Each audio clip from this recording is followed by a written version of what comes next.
Podcast, episode 63, with myself, James, founder of Kimberly IT, and co-founder Kyle Heath. Hi, James. Just got back from holiday. Yeah, yes, indeed. Yeah. Tell us about your holiday. Where do you go? I went to Anglesey for a week with my parents and my two young daughters. No chance. Like a holiday timeshare type place that they're a member of, and they allowed us to go and stay there. And as you know, with children, it's a holiday by name, but it's not always a holiday. I'm exhausted, to be frank with you. And last night went to bed at 8 o'clock and slept all the way through till 7 this morning, because looking after two children for a week, even with your grandparents, is hard work. So the kids had a great time. And I suppose that's ultimately what matters. And now you're coming back to fix printers. Probably. I'm sure you would have saved some for me. You know how I enjoy them so much. Without a doubt, yeah, definitely have saved those for you. Yeah, I figured you'd do that. So, recap of the past fortnight. Yeah. So you're on holiday for the whole of last week. This week, we're actually in the last fortnight, we had another new client signed up, a small accountancy firm. Yes.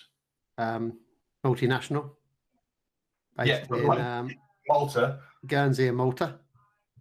So we got that they're set up now on G Suite, just installing a bit more software, remote access software on one of the machines that's missing. But apart from that, they're pretty much all set up, ready to go and start building their business. So they're a unique business in that they understand the importance of IT right from the beginning, and they've got IT support even before they've actually got any clients yet. So they're a true startup, really going for it, and to rebuild how marketing's done, rethink marketing and marketing accounting even. That's interesting that it's good to see a company invest in their technology from the start. Yep. Instead of having a go. Yep. Yeah. But likewise, they've been following us for a while. Yeah. And then reached out and got in contact and had a good chat on the telephone with them. That's the way to do it. Well, more of that to come, I think, in conversation time around that kind of idea, James, today.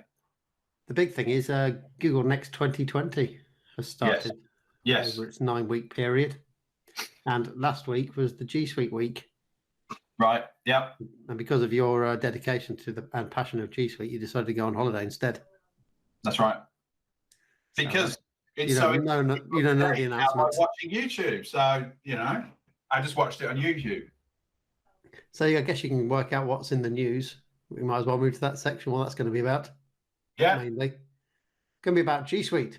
So a few of the things we knew in advance because there had been a leak a couple of days before the announcement. There's a leak of the new thing called a hub. So we've heard about a thing called the hub for a long time. That's right. Well, probably about 12 months at least.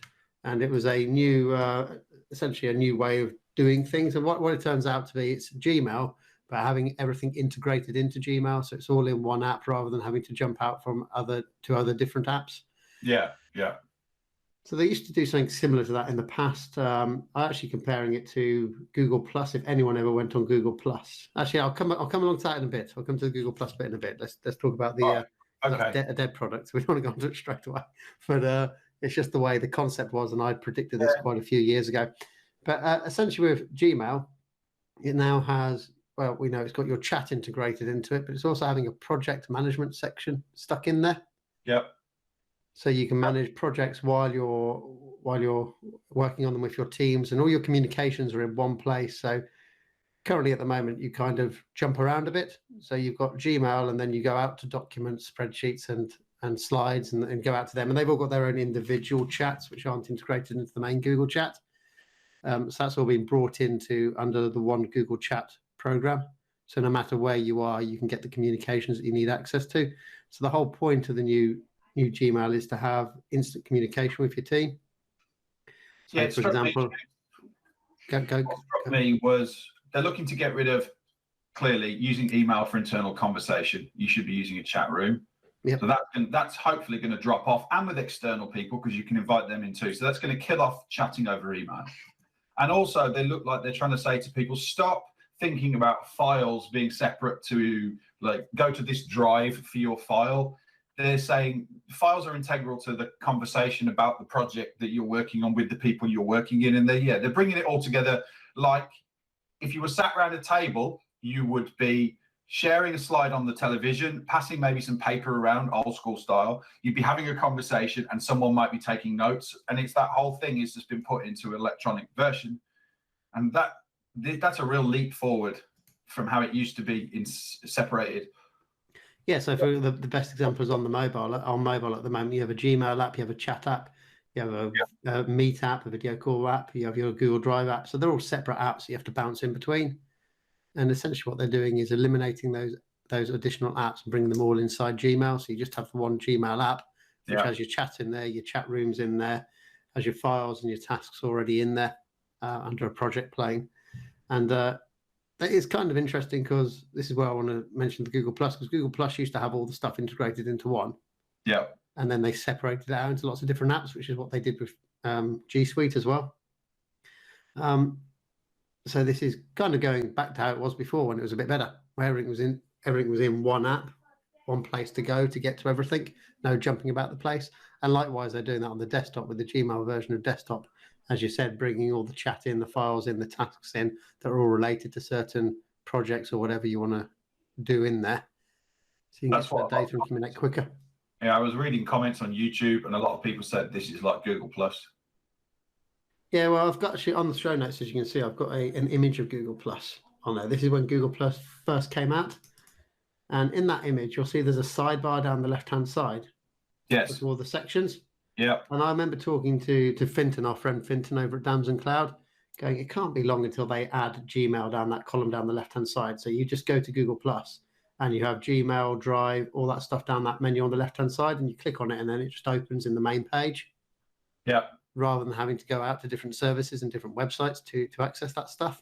It never actually came, but now they're finally doing what I was asking for about 5 years ago. Yeah. Yeah. I mean, the concepts of a social media style platform for business makes loads of sense. And maybe that's, well, it is what we're going to see now, and it's going to clearly be the Google equivalent or competitor or whatever you want to call it to Microsoft Teams. But both of the big players will have an equal platform of that style of working. What I really like.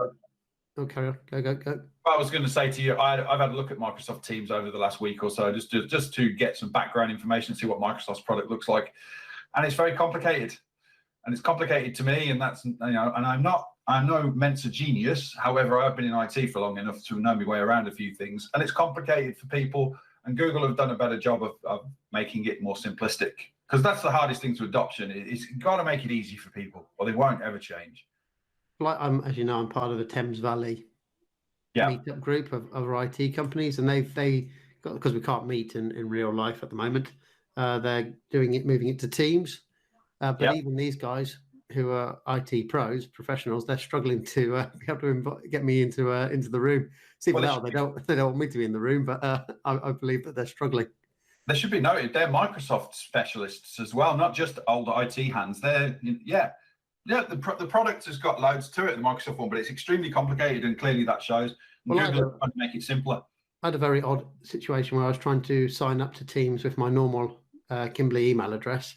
Yeah. And it wouldn't let me. It said, your email address is already set up. Please talk to your admin. Who's my admin? I am the admin if there is an admin, and I've never set it up I've never set it up before in Teams. So I ended up having to use one of my alias email addresses instead to register, just because I could not use my primary at all. It just would not have it. Going back though to the Gmail, what I really do like about the new interface for Gmail is the fact that you're going to be able to edit docs and hopefully sheets and slides directly inside Gmail, not having to bounce out to those apps. You can edit them directly inside the interface while having your chat going down the left-hand side at the same time. Yeah, I saw that as well in the YouTube videos that you shared, James, and it looks really good. One thing that struck me straight away with that is it's time for those people who've got laptops that don't have full HD definition to upgrade and probably change their equipment, because if everything's going this way, and it won't just be Google, social media is the same. You look at the new Facebook look and things like that. You need loads of space. You need loads of room to do what you need to do today, and you can't do that on a low resolution device. And so the future for people is going to be bigger monitors and higher resolution, which means things look smaller on the screen. People always get confused with resolution. The bigger the resolution, the smaller it looks on the screen, therefore the more space you have to work in. But you can't take what used to be a cheap laptop, used to have a resolution that was 1368 by 766.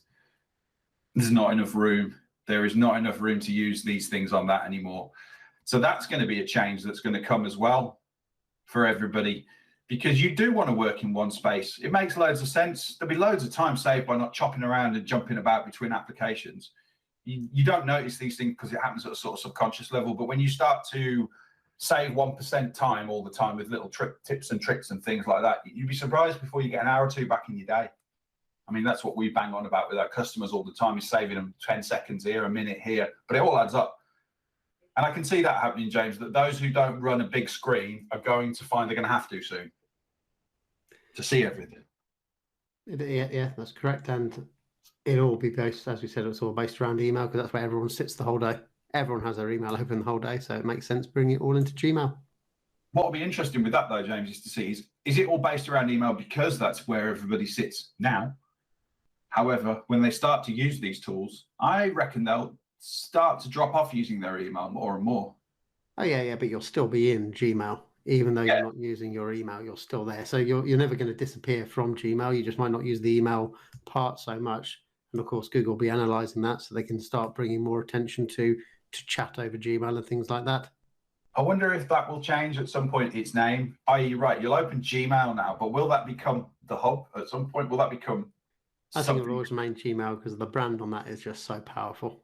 Yes. You wouldn't replace Gmail with the hub. No matter what it is, it would always be called Gmail, just because the brand power on that is going to be very hard to change. It was interesting with Microsoft and its Teams product in that it didn't put it into Outlook, which is its big brand name, or Office. It put it in something brand new that no one had ever heard of and has no real strength of a brand name. Well, that's what Google did as well with Google Chat. So they're bringing that all inside Gmail now. So they did the same thing. Likewise, you could argue they did the same thing with Google Plus, which is now in G Suite, Google Currents. Yes. But people don't use that. No, they don't, no. So, yeah, I think Gmail's the right place to move everything to. It was interesting as I was looking through, as you know, I watch every single video that Google puts up. He does. Even if they're the dullest things in the world. Which, to be honest, this year round they've been a lot duller than they normally are. That's because of the new format and people working from home, and they're just not doing it as flash as it was before. However, I did spot in one video that it seems to be no one else had noticed it. I put it out on LinkedIn and it got a lot of traction, and it was just hidden away in some G Suite video, which I'd have made it a big announcement. But they're going to be bringing a picture-in-picture video calling directly into docs, sheets, and slides as well. So as you're working on that document, a video will, picture-in-picture video will appear, but it hadn't been mentioned anywhere, and I just found it in this it was just a video of a lady talking about some things. It wasn't even an update video or anything on new features that are coming along. It just happened to be there with a little bit of information about it in a slide. I thought, okay, well, I've not seen that anywhere else. I stuck that out there, and all the big guys from the big G Suite partners, all that kind of stuff, they hadn't seen that either, and they just, wow, that's coming. That's amazing. No one seemed to know about it for some reason. It's interesting when that happens, isn't it? That somebody either decided not to make a fanfare or perhaps forgot. Like someone's job was to do that and they forgot to do the press release for it or whatever.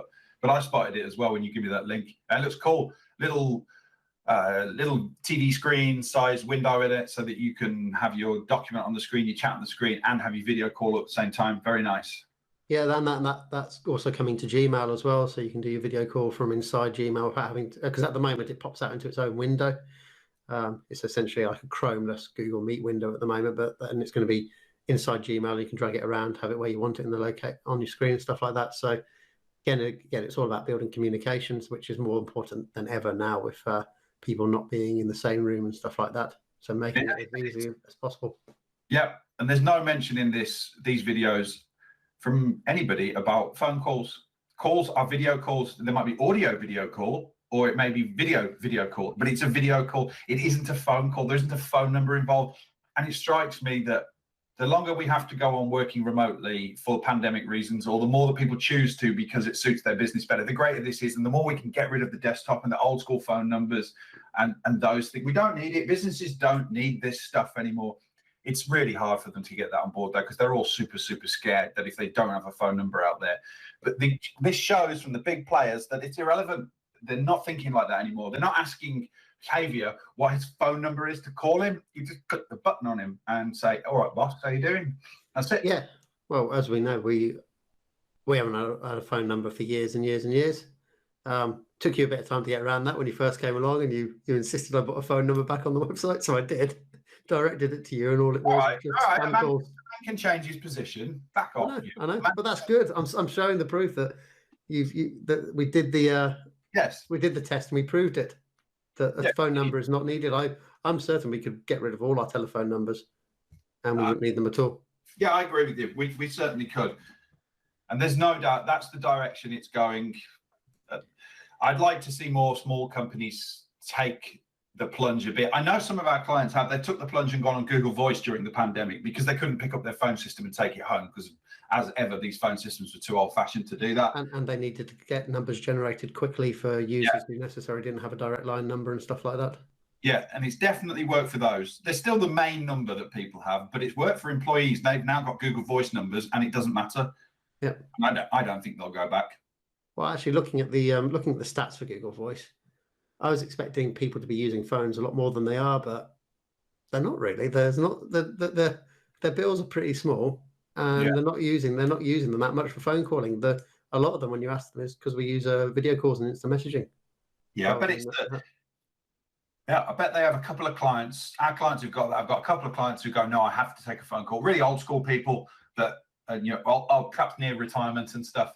But yeah, most people are probably like, I'll have a video call. I mean, we have an accountancy client that I've never done a video call with. They always want to talk on the phone. I'm going to go see them soon. I'm going to go see them. Be more strict with them. Yeah, well, I'll have words. I'm going to have words when I physically get in a room with them. Because what's the difference between a video call and a telephone call if you turn the video off? Exactly, James. Exactly my point. There isn't. So why are you bothering? Yep. Most of you are working from home. If you're the boss, you've probably got your own office space anyway. And really, even in a room with 10 employees, it's not that noisy if you have a headset. And what's the difference anyway? Because they were speaking on the phone anyway. There is no difference. Desk phone in the bin. Bin it. I think probably a lot of it might be just down to the fact they haven't got the kit to be able to do it. They haven't got a headset or something like that. Yeah. Yeah, and people have a funny thing about headsets, don't they? I think some people are a bit funny about them. Oh, they don't like headsets. I suspect also it could be people have got the wrong impression about doing telephone calls or video calls and stuff over the internet. In that, in the past, people would frequently go robotic because they didn't have enough bandwidth. That doesn't happen anymore because bandwidth for the vast majority of people, broadband is better than it was 5 years ago, or 4 years ago, or even 2 years ago, and compression is way improved. So more data can be sent through the line without taking up as much bandwidth. Yeah, 5 years ago, you're right. Sometimes those kind of phone calls were a bit iffy. But now, I don't have a Google Meet that has an issue. Just don't. It's not me that the issue. I've had somebody raise today and said, oh, the Mac they're using Google Meet is always laggy. Well, it will be the Mac, right? I'm going to have a look at it. It'll be the computer. It won't be service. It's never the service. It'll be your device that's the issue. And then it's just a matter of finding out what's wrong with your device or whether perhaps your device needs to be upgraded. That's one of the key things. The difference between something like G Suite and 365 in that it won't be the G Suite service. It'll be your computer. But with 365, because you have to actually install applications on the machine, it can also be the service, not just the computer. Well, yeah, because they're intrinsically, because the service relies upon the computer, and if the computer's not up to scratch, the service will fail. Yeah, I agree. Yeah, it's pretty much always the computer that's the issue and not the service. And so, let's see the end of the desktop phone, but it's coming. It is all happening with this kind of stuff. The next feature that Google announced, which I think is absolutely awesome, it's called, I don't know if you say BIMI or BIMI, what the pronunciation is, a bit for brand indicators for message identification. Yeah, it's BIMI, James. I went on their website and they have a pronunciation. You're absolutely it is BIMI.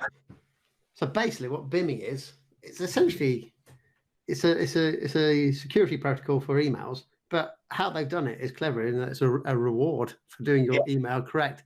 So what Bimmy does is when I send you, say if I send you an email from a Kimberly.com email address that wasn't a user one, say like customer service or something like that, if I've got my email system set up correctly with DMARC set up, which means I've got DKIM and SPF in place already for DMARC to function, rather than it just being a bland icon that appears on your screen, just like a letter of a K or something like that, I can actually have a Kimberly IT logo appear inside your inbox.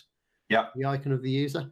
And brands are going to love that because it helps them stand out. So eBay, Amazon, all that guys, when they email you, they can have an icon for them of their own brand there. And it's just it's a reward for having their email system set up correctly with the correct protocols in there so DMARC can function. Yeah. I read this too when you put it in, and you mentioned it before. So I read the web page for this standard, and it's awesome because you're right. It is pushing more and more people to using the correct standards for email security. And this time it's rewarding you for actually bothering to do it. Yeah. And I love the fact that I know that so many companies don't have this. Big name companies too don't have this. Most other IT companies don't do this. Challenge us if you want to, but you don't. And you're all going to stand out pretty soon because your customers are going to go, where's my logo? And they're not going to be able to have it because they're not going to have set up the infrastructure that's required for it ahead of the game. And we have. The interesting thing is as well is that for people who are set up on 365 who haven't got these systems in place anyway, just right now, when they email someone at Google, there's a big yellow banner that appears on top of their email saying that we can't verify this email actually came from who they sent because they're either missing SPF or DKIM or they've got nothing set up correctly. Those businesses don't know that's happening because they're not using Gmail, but 2.5 billion people that they could potentially be emailing do know. Yeah. When it comes through that their email system's not set up correctly, we mention it to people when they come through. You know, your email's not set up correctly. So I've mentioned it to people who are informed, and they have no idea because Outlook doesn't warn you about things like that, as well as Gmail. Well, Outlook can't. No, it's got no way because it's stored on your computer. So all it pulls down is some ones and zeros and then displays them as an email on your screen. But it's got no way of live being able to do that. It's completely different. Yeah, I'm really looking forward to this because, as you said, you're going to have the brand indicator now in the Gmail. It's going to stand out. It's going to look good. And it's another level of things that we will do for our clients and that other people won't do. So that's the end of the G Suite stuff for the time being. Yeah. In the news, let's move on to, there was an article on BBC, is it just again about the webcam shortage is still ongoing. Yes. They've not even, Logitech is using air freight rather than ship freight to try and get cameras to people quicker. But they still have a massive shortage on demand, which is interesting because people are now realizing how crap laptop cameras are. They are like the junk of junk. So I'm looking forward to when the next load of laptops come out and seeing how much focus is put on webcams and microphones built into them. So I imagine Apple, when they release their next load of MacBooks and stuff like that, they'll have a big section in their presentation about, you know, this amazing crystal clear HD microphone we've stuck in with this 12 megapixel camera, wide angled camera thingy jig with auto tracking. All that stuff will all of a sudden appear in these laptops because they've now been caught out. They've all been called out of the crap that they've been sticking in, and Apple being one of the worst actually when it comes down to webcams. Yeah, absolutely. All they've done over the last few years is stick in the cheapest possible bit of tech they could and then go, oh, it's got a webcam. And it's just utter tosh rubbish. Yeah. Which you clearly know when you start using your older Macs or older Windows computers for a video call. And you go, this is dire. They don't have to be old. Like my Razer one from last year. Yeah. Crap. Is that the webcam? Yeah, it's junk. It's they've basically been sticking webcams in laptops that were made like 5 years ago, and that's right in the latest laptops. They're just absolute junk in there. That's why this time round, I think they've now been caught out. They're going to have to start focusing on doing better webcams. Well, if you take the webcam that is inside my Google Nest home hub here, I've got in front of me. Oh man, is that a belter of a camera in that? It's so good. It's a real super wide angle, and it's awesome. That's what laptop manufacturers have been claiming. Oh, the reason we can't do a good webcam is because the bezel. Is bezel so thin we can't fit a new one in, and then I go and look at my phone and think that's pretty much the same thickness, that bezel, as my laptop, but it's got a way better camera in it. So what are the phone manufacturers doing that you can't do? Yeah, it's just lies, isn't it? Yeah, total lies. Yeah. But as you rightly say, still a shortage on those. Still difficult to get a good quality webcam at the moment. You're going to pay through the nose, and there's loads of junk out there. So if you're listening to this, don't buy the stuff that you see on Wish.com and Amazon that's from all these non-branded Chinese manufacturers. It's all just junk. Yeah, even though they're probably made in the same factory as the Logitech stuff. I think Logitech is probably the best cameras out at the moment. Yeah, I mean, you can buy a cheap one. They're 19, 20 quid, and you can roll the dice on it, and you might come lucky. It might be all right, but they're generally not. I used to be a big fan of the Microsoft Cinecams and stuff like that. Yeah. They're very hard to get hold of. They're still good quality, but I think Logitech, or how they call themselves, Logi, is probably winning at the moment. Yeah. In their quality of their cameras for desktops and stuff like that. If you do have a DSLR camera, you should go check your manufacturer and see if some of them are allowing you to connect them into PCs now. They might have a bit of software you can download. Likewise with GoPro. If you've got a GoPro camera, they brought out the software now for Mac, so you can use it as a webcam for your Mac. And they're going to be bringing out the Windows software shortly, so you can use your GoPro camera rather than your crappy webcam. That's good. Next story is this bit of software that I found on Bleeping Computer. So Windows 10 comes preloaded with junk like Candy Crush Saga, Microsoft Office, and all that stuff that's preloaded onto it that you just don't want because it's just there. And then they constantly add stuff to it over the time as well. Add more apps onto your computer.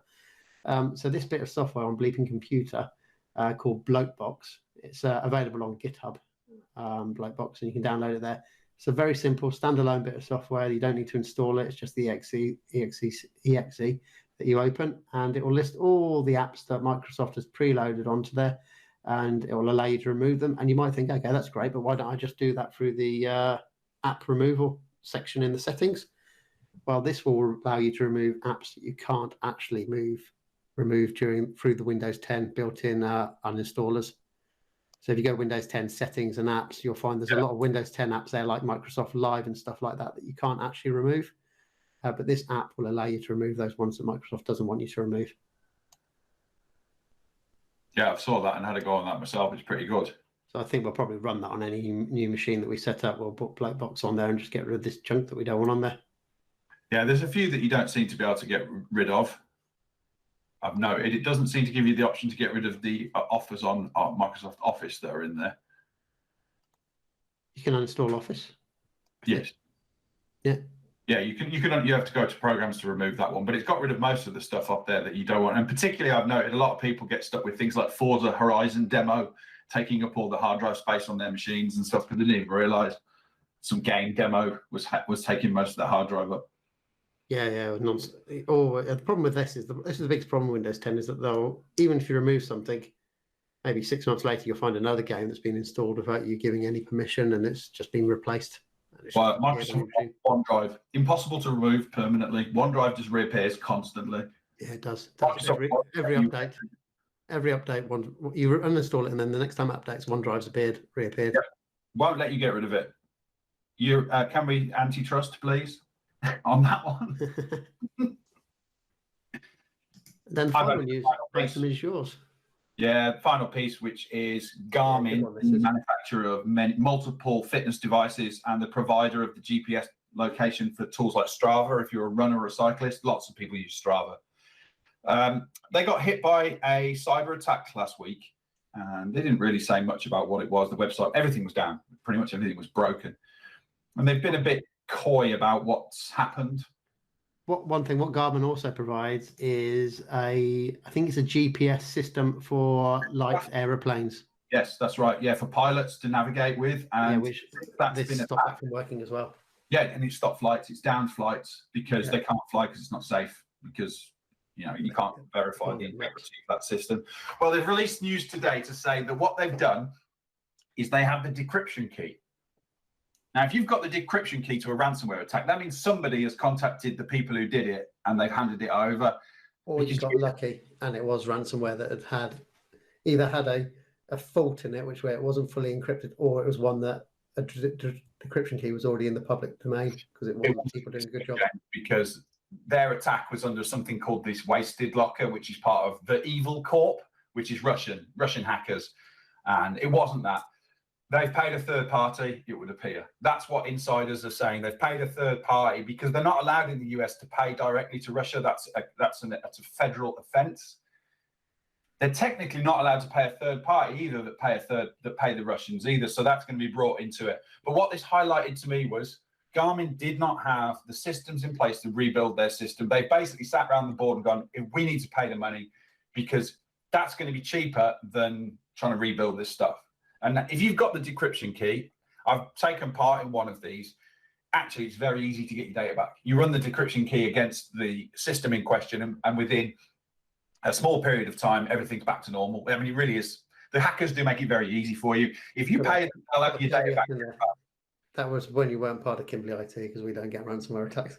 No, it wasn't part of Kimberly IT. It was in my previous business where that happened. Yeah. And my team did it, and they paid a small ransom and got the data back, and it's very easy to do. And it notes that companies like this have no way of getting back their data. And when you saw the photos that some employees had sent, it was classic Windows folders mapped to network drives, old school ways of working, old fashioned ways of working with data that simply leave you vulnerable to this kind of stuff. I don't know long term how much it will damage the brand, or whether people will just go back to using it again and not care. It won't be long until this happens to a company, and actually the people they're dealing with, they don't want the money. They're not interested in money. They just want to cause damage. So they're just going to destroy your business instead. Because in fact, about a week or so ago, I read an article about a sort of a worm that's going around the internet at the moment, and it's looking for unprotected databases. Right. So stuff like that, where you're in Amazon buckets and stuff like that, they're unprotected anyway, and it's just deleting them. Oh, okay. It's just deleting them. The person, so it could be a vigilante who wants to teach these companies that, hey, you need to have take your data security seriously and have proper backups and have it secured to start off with.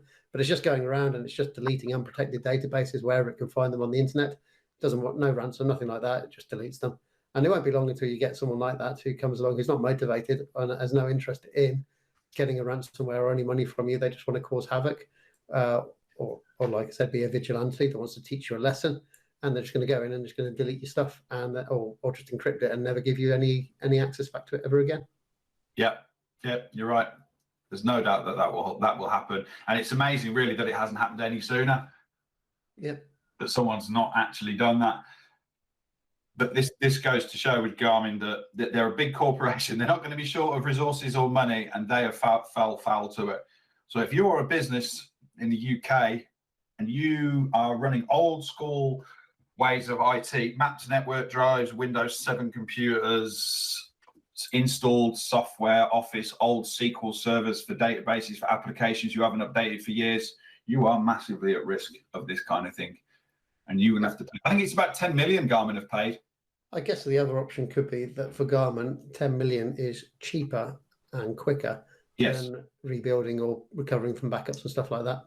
Yeah, I definitely agree. I definitely agree that someone on the board has gone, hang on a minute, look at the numbers. Why are we wasting our time? The IT department can't do it. Just pay the bill. You know, we'll be back up and running, and we'll make that back in a day. You know, stop messing about.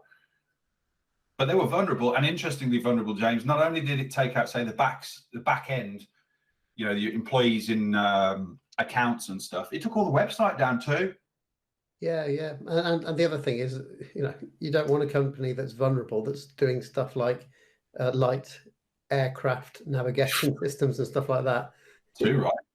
So it just shows the lack of security the vast majority of these big enterprise companies actually have.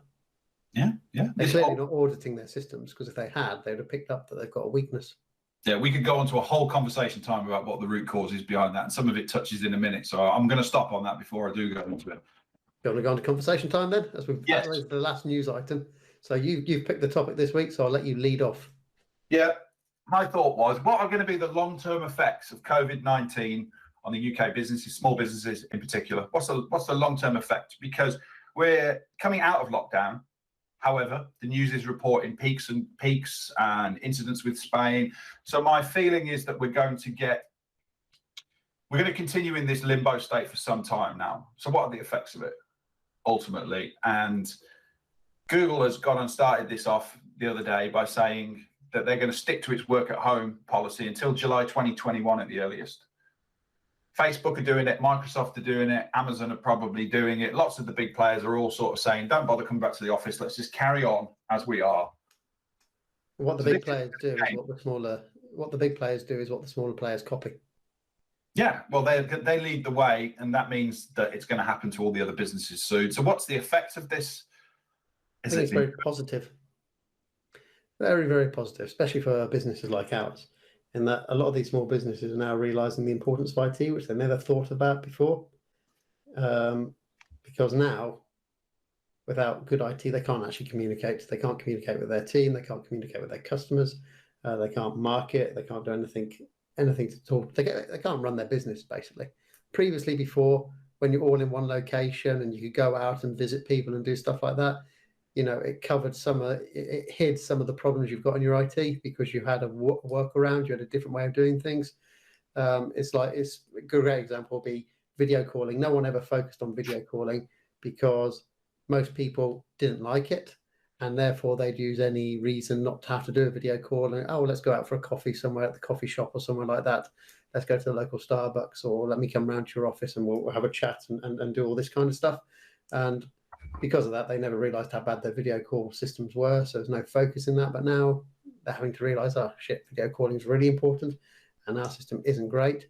It's the reason why we've had such an uptake of new clients coming on board over COVID, because they've realized that their IT and their technology just isn't good enough for what they need to be able to keep their business running.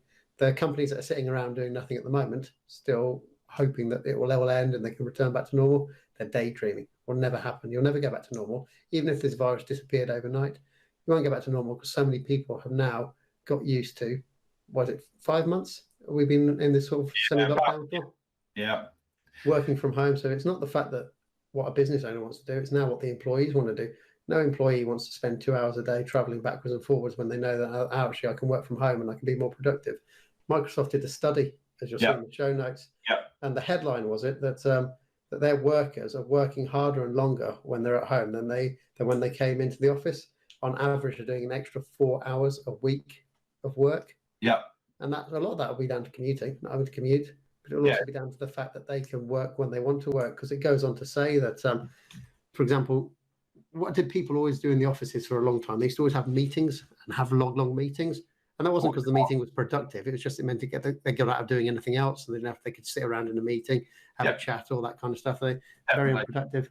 Microsoft says we've had a 22% more meetings of 30 minutes or less, 11% fewer meetings of 1 hour or more. So people are actually now using meetings properly, because when you're at home, you want to have the meeting, you want to get to the point, and then you want to get out. You've got no reason to sit around like you do in an office. If you sit around in an office meeting room, what happens next? Your meeting finishes, and then you've got to go off and do something else or talk to some boss that you don't like and things like that. So a lot of people waste time sitting in the meeting room. Likewise, they also said that they've got a new night shift that's taken place. So employees are even working at work at nighttime rather than during the day. They're fitting it around their lives instead now, and they're just more productive. Yeah, and that's fitting in with what we've all said for years: work-life balance. Work-life integration, not balance. Well, yeah, integration, yes. Sorry, balance is slightly different. Balance is where you have two distinct times when you work and when you have your life. Integration is where they mold into one another. So it could be the fact that you're on the beach in Anglesey. If you're doing work-life balance, that would be it. You're on the beach in Anglesey. Nothing else is going to happen. You're doing your personal stuff. But with work-life integration, you're on the beach on Anglesey, but a message comes in on your mobile phone. It only takes like 2 minutes. It's only take you 2 to 3 minutes to reply and sort that out. You're going to do it. So that's the difference between integration and balance. That's what I meant. Just for the listeners. Yes, that's what I meant. And the more people are doing it that way, which is a bit like going on your social media when you're out and about with your family, you do that, take a photo, you put it on Instagram, you tag it, you don't think twice about that. And it's the same with work. And that's clearly the direction that it's going. And that is making people more efficient. And there's no doubt that those people who are enjoying that aren't going to want to go back to the way it was. I don't see my kids. I do 2 hours of travel a day.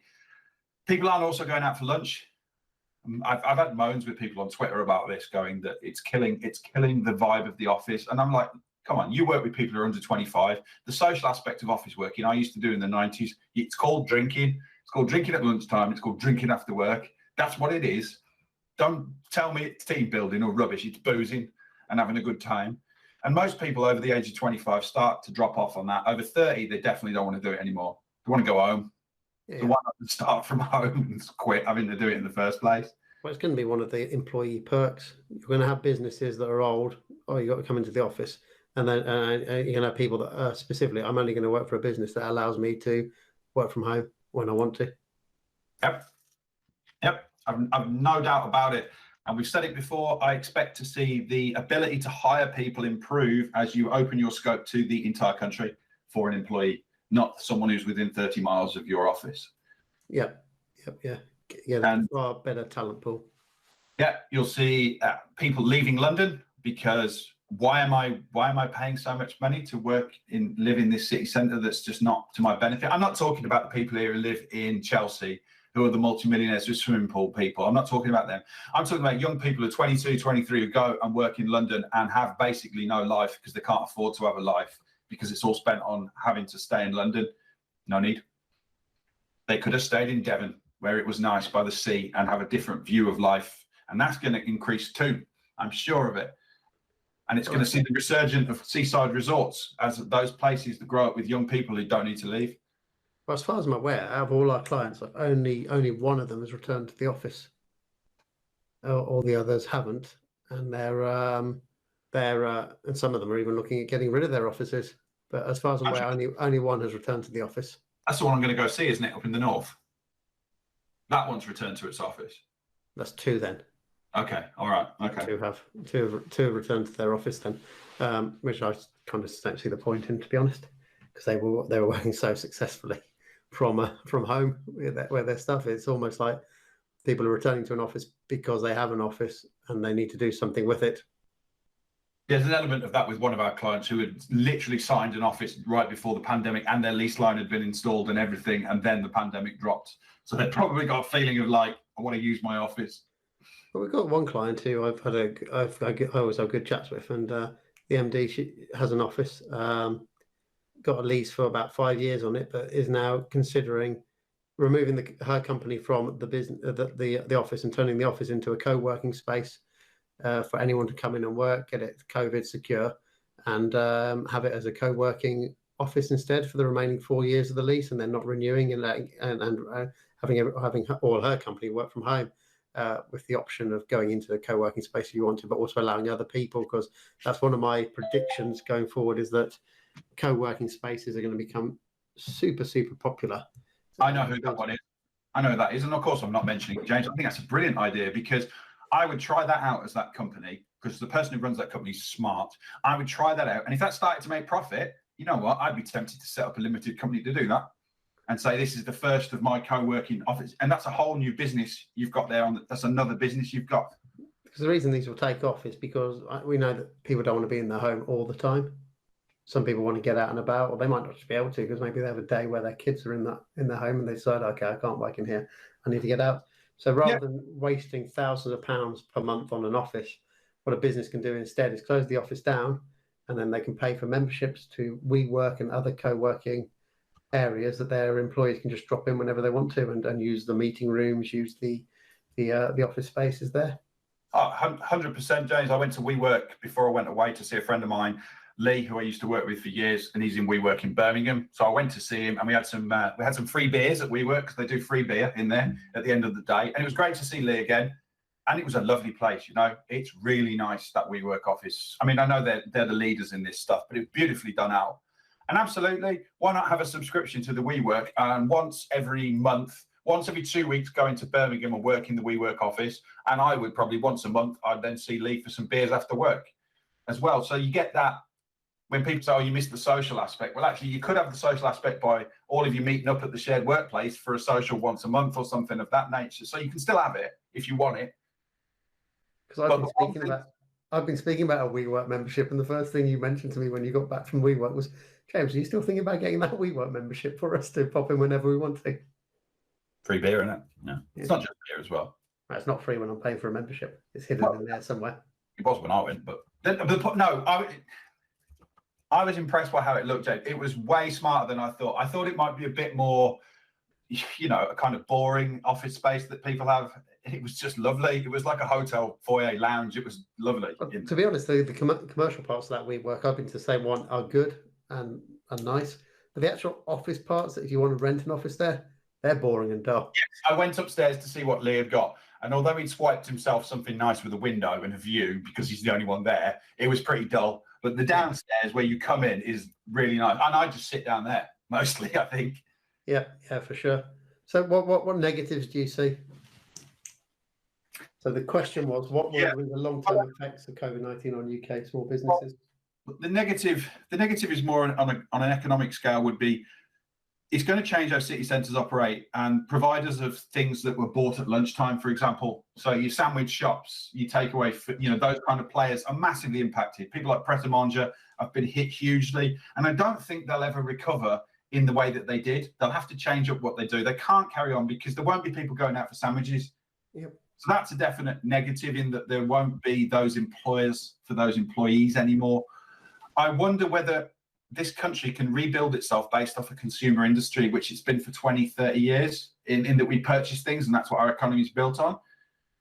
But the change, retail is so disappearing that it's never going to come back. And can we truly rebuild on consumer-based industries such as restaurants and pubs, when it's not going to be probably safe to do that for a couple of years? And that's not long enough for them to survive. To be honest, I'm surprised retail lasted as long as it did. I remember when I first got the internet back in AOL, and I was telling my dad about the internet and saying, I was telling him the high street is dead. No one's going to go to this is probably 15 years ago. No one's going to go to shops anymore. Why would you, when I can go online, I can order the stuff and it gets delivered to my door the next day? Why am I going to wait? Why am I going to go up to a shop? Okay, maybe I'll get it instantaneously from the shop if they've got it in stock. But the benefit of that is so small compared to me just waiting for it to be delivered tomorrow and getting it myself. And that's why I'm surprised that the high street remained around for such a long time. But this COVID thing has made more people buy online that haven't bought online before. Like my mom, she's now buying, she bought online from Amazon and stuff like that, but she never bought groceries online before. Yeah, my mom buys all her groceries online, or all of it. And now she's been doing that quite a bit now, buying groceries online. I think she's been to a supermarket a few times, but she's still buying stuff online, and she's on Deliveroo as well now to get things delivered and stuff like that. And that's things she's never done before. So COVID has sped up, as you said, the decline of the high street. And I question whether, will this cause people, and will it cause us all to look at the fact that we're too reliant on cheap goods from places like China? And is it possible for a country then to change being a consumer nation to a nation that makes things again? Can you go backwards? No, it won't make things again. It will just move to other parts of the world. So you've got some supply chain from India and other places like that. So it's not all the supply chain. It's not all just in China. You have China, you have India, and have other countries. So you've got it more spread out.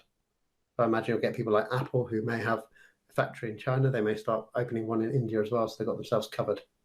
Well, they have done. They've started the manufacturing now in India, Apple. Yeah. Because everybody has been again massively on manufacturing. India will become the big player. Yeah. I mean, it is negative-wise. From a work perspective, it is kind of difficult to put a finger on it, because I'm such a fan of not working in offices that it's hard to put a finger on what's necessarily negative. The negative aspect is, say, for those people whose businesses relied on the passing trade of workers, is going to be affected. You've got a few people who, I've got a friend who says, he can't stand working from home. He needs to see people. And I can't understand that logic. It doesn't really work for me. But that's his reason. I want to be in office so I can see people and talk to people and stuff like that. But just doesn't. I just don't get that. I'm not that kind of person. I worked with people when I came out of university, when I worked at the car factory, who literally didn't like their wives, James, and like going to work was fun for them. Like they loved it. They do 18-hour shifts, then they go to the pub. They didn't want to go home. Home was where. They're okay anyway. It's only service people who work in service industries that can work from home. But someone who works in the car manufacturing plant, building cars, is probably still going to have to go to work to build the cars. You can't do that remotely. No, I know that. Or get replaced by a robot when that happens. My reference was that they liked going to work because they didn't want to be at home. And so there's some people who don't want to be at home. Yeah. But I can't see any disadvantage in any of this, to be honest. Not significantly. It's just an evolution of business. evolution of the way people work, and it's finally come. It's all been predicted. It's just happened quicker and faster than people expected, or in some cases wanted. It is an evolution, isn't it? And hopefully we'll see things perhaps more like local, like shared kitchens for restaurants. So say Deliveroo comes to Telford, there's somewhere in the centre of Telford that's got all the brands in one kitchen. So it's a big kitchen full of chefs, and they can make the food from all the different brand names, and then Deliveroo delivers that to my home. So I can have Nando's and Wagamama and Bella Pasta and stuff because it's coming out of one kitchen. They already exist. They're called cloud kitchens. Right. So basically, you buy a big warehouse, you fit it out as a kitchen, then you rent it out to restaurants to have takeaways in there. So there's plenty of takeaways that you'll get from Just Eat and Deliveroo and stuff like that. They don't actually have a physical kitchen. They own themselves and don't even have a physical presence on a high street. They're just in a cloud kitchen, and they rent a small section of it or whatever. That's what I'm thinking. Yeah, exactly it. Yeah. Okay. All right. Good. Yeah, good. The prices down and everything because it makes the food cheaper because you got the scale there, and also the delivery guys only have to go to one place to collect the food and stuff like that. So it's very efficient. Yep, and I guess the positive of that is that people like, we've seen it, Yodel and stuff are hiring in the tens of thousands. If we can get these companies to start using electric vehicles more than petrol or diesel vehicles, that's better for the environment. Hermes, didn't they announce they're doing? It was 100,000 new jobs they were going to be releasing for delivery. It's loads. Those companies are just on the rise. Yeah, just on the rise. Let's get on to recommendations. Yeah. So I got 2 recommendations this week. It's from Netflix. It's called Uppity, and it's the story of Willy T. Ribbs. So Willy T. Ribbs is actually the first ever black Formula One driver. He never raced, never qualified. He did a test.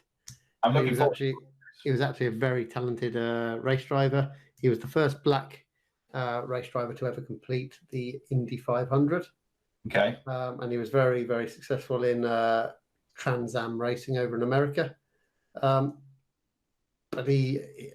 it's a film about a race and his color of his skin and stuff like that.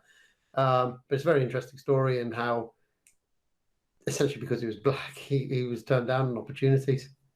He didn't get the drive in Formula One because Olivetti, who sponsored the Brabham team, they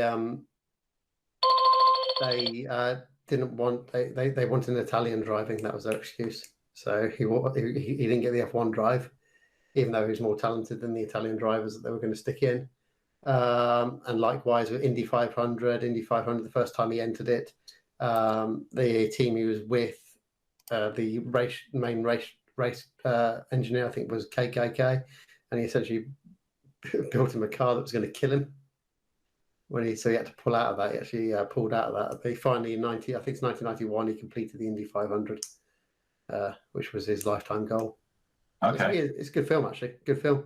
I'd heard about him before, but I never bothered watching it. My second one is Netflix. It's just a sci-fi one called Snowpiercer, and it's about the Earth freezing over. Yeah. A train that's going around the Earth with survivors, and it's quite good. Just watch it. I enjoyed it. I watched the season 2. It looks like a bit of fun, a bit of nonsensical fun. Yep. The final one that I have is, I watched last night all 3 episodes, Fear City, New York versus the Mafia, which is on Netflix. And that is the story of how the FBI and the government, with Rudy Giuliani, took on the 5 families of New York City in the 1980s and beat them and put them in jail. I watched that. Didn't enjoy it myself. Didn't you? Nah, I thought the story was a bit all over the place. It wasn't I don't think it was very well filmed or edited. It was it didn't really focus on what the guys were saying. They were talking about all the bugs and everything like that, but you didn't really hear much about what was going on and how they linked stuff together and things like that. It was, I didn't enjoy it. I know quite a bit about that story already, so I could have filled the gaps. Like, I knew stuff. I thought last night they interviewed the guy who founded the Guardian Angels at the start, and then he just disappears. Like, why would he be in it at all? Exactly. That's what I mean about the editing. It just didn't make sense, and the way they were building the story and stuff like that, it was just chopping and changing all the time, and it just didn't seem to flow or anything like that. So yeah, I really didn't enjoy that at all. I actually gave it a thumbs down on Netflix, not to recommend anything like that again. Oh, well, there you go. There's a difference of opinion. I gave it a thumbs up because I just enjoyed the history of, I particularly enjoy anything that documents the history of New York in the 70s and 80s, because man, was that one crime-ridden cesspool pit full of horribleness. It was like a Twitter, that place was. And I find it fascinating to imagine living in that city at that time. Yeah, it was a pretty bad place. That's it then. Yeah, that's it for this this fortnight.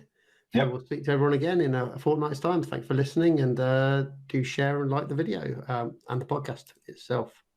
Yep, go onto YouTube and click on the bell and subscribe to us. We do quite a lot of stuff on there. It's worthwhile doing. Go on, do it. Thank you.